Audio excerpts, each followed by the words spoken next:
welcome to another Star Wars Black Series.net video spotlight. Today we're taking a look at a Star Wars The Black Series 6-inch Force Awakens Wave 2 figure, Captain Phasma, which is right now the hottest figure probably in the Star Wars Black Series Force Awakens line. She's really tough to come by, shipped at 1 per case, and everybody seems to want this figure. Hopefully, as she gets added into later waves, she'll get more prevalent in stores, and it won't be so hard to find her. But right now, she's pretty tough.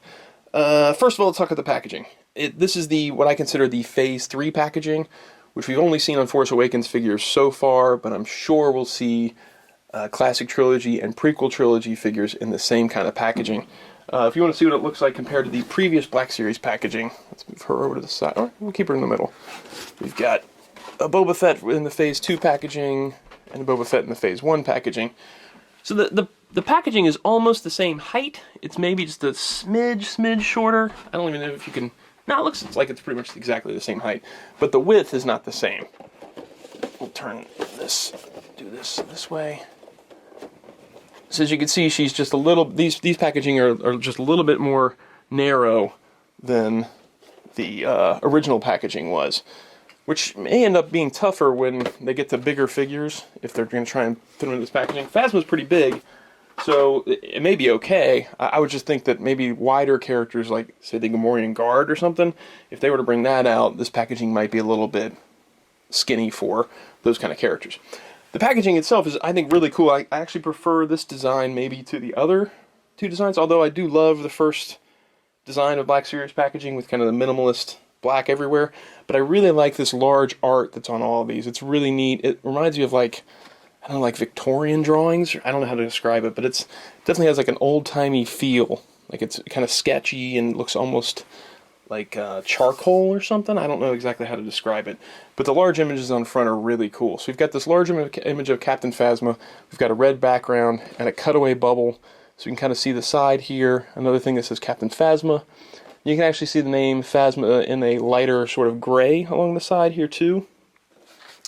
And then we've got the Star Wars Black Series logo. The side has just plain red with the figure number 06, Captain Phasma, and an assortment number here.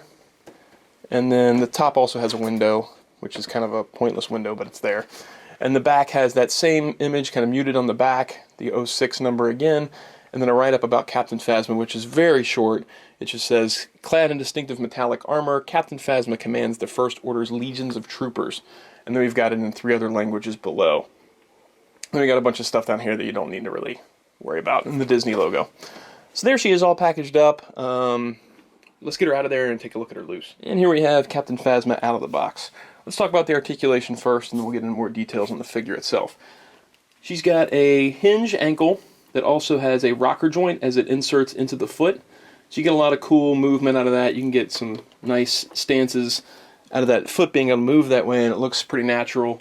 There's no calf joint. It's just a double knee joint. There's no swivel here anywhere on the armor.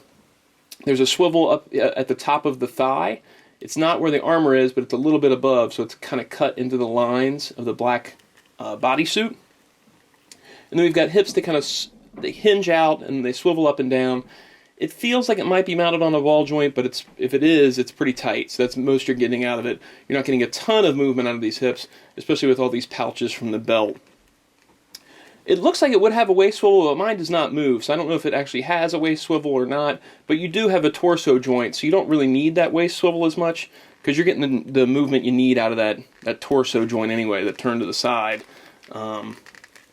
It's not a ton of movement, but if you need to pull off a pose where she's kind of turned to the side, you can get that out of the upper, or the torso joint.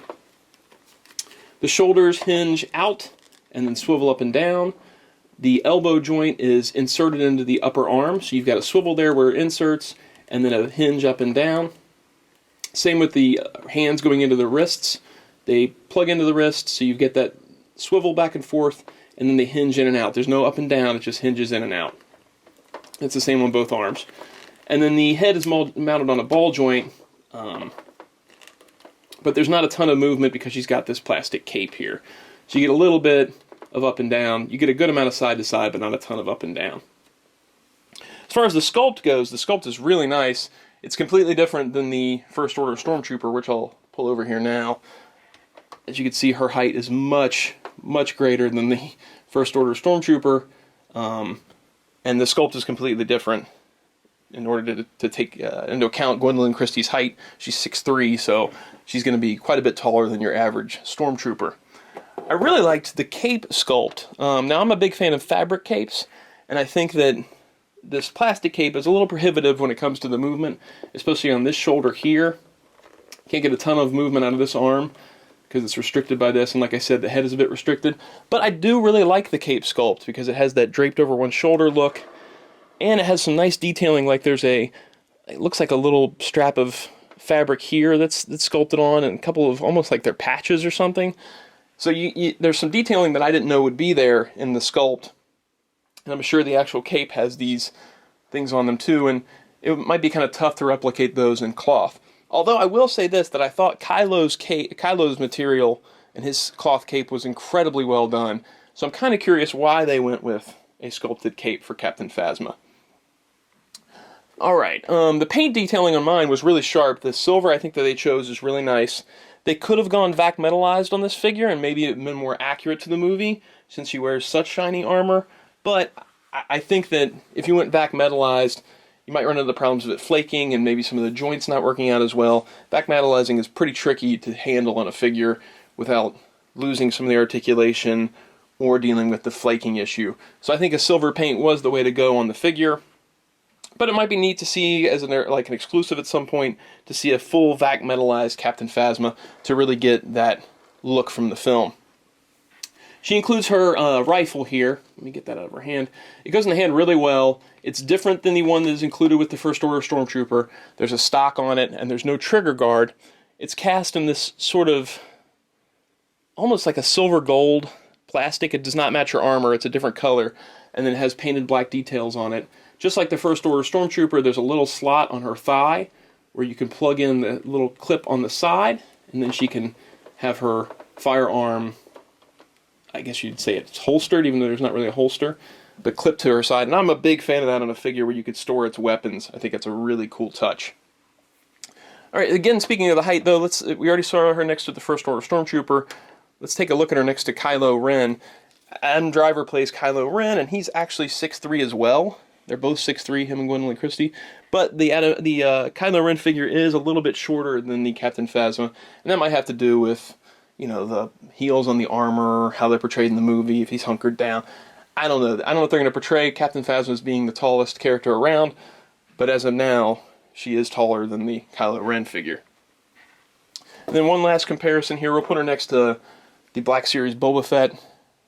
These seem to be two equally popular Black Series figures. Boba Fett was really tough to come by when he first came out, and everybody wanted the Boba Fett, and the same with Captain Phasma now. Everybody wants that Captain Phasma figure. Alright, I think that about covers everything on the figure itself. If you want to take a look at pictures, there'll be a gallery that's linked in the info section of this video. I don't think I'll have a link to where to order one because they're selling out so fast that anything I put up is probably not going to be relevant at the time this video hits. But like I said earlier in the video, she should keep shipping throughout other waves. So if you can't find her yet, don't get too stressed. She will eventually show up, especially as more and more case assortments and waves come along and she's added in more and more. She's going to be a popular character, so I don't think that she's going anywhere. Alright, so that about wraps it up. Stay tuned to the channel for more of these Black Series reviews. Some will be with just me, some will be with me and the kids as we try and get through this line as fast as we can, playing a lot of catch up. Alright, talk to you guys next time.